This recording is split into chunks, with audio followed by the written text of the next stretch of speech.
There appears to be a big relief for the Bengal government from the Supreme Court. The Supreme Court has said that the state consent is a must for CBI investigation. This is big news coming in because is it just about Bengal or can it be reflected for other states as well? CBI, remember, Central Bureau of Investigation, that it was not always required, and in the recent past that had happened, that a state government consent was not exactly a prerequisite. But now the Supreme Court has said that the state consent is a must for the CBI probe, which means possibly for the search, raid, arrests that take place by the CBI. Next hearing, however, in this case is on the 13th of August. Supreme Court has said that the suit filed by the Bengal government alleging centre's misuse of CBI and continued filing of cases despite withdrawal of general consent is maintainable.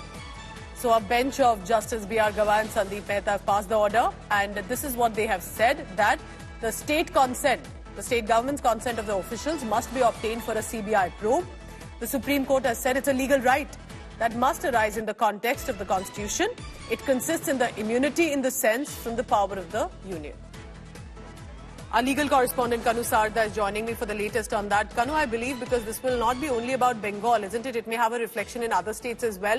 Can you tell us precisely what has been said by the court if CBI wants to go ahead and investigate a case? Well, Pooja, you're right. The case will have huge ramifications wherein the states have withdrawn the consent from their respective states about the CBI CBI cases being probed in their respective states or not. So West Bengal was the first state which has filed a suit before the Supreme Court saying that the CBI probe by CBI is being controlled by centre, and that is why, since the state has withdrawn the consent, CBI has no power to investigate those cases.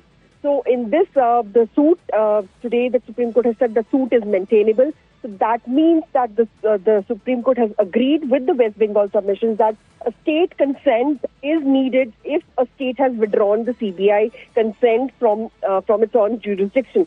So this precisely means that the West Bengal's government's submissions that CBI is being controlled by centre and the officials are getting recruited by centre, and that is why centre has more control over CBI, has found some truth before the Supreme Court. But the Supreme Court has said that it has only decided on the maintainability of the West Bengal suit at this point of time, and has now kept the matter for detailed hearing on August 13th so that it can decide whether the West Bengal contentions about the CBI's misuse and CBI's witch hunting on particular states is correct or not.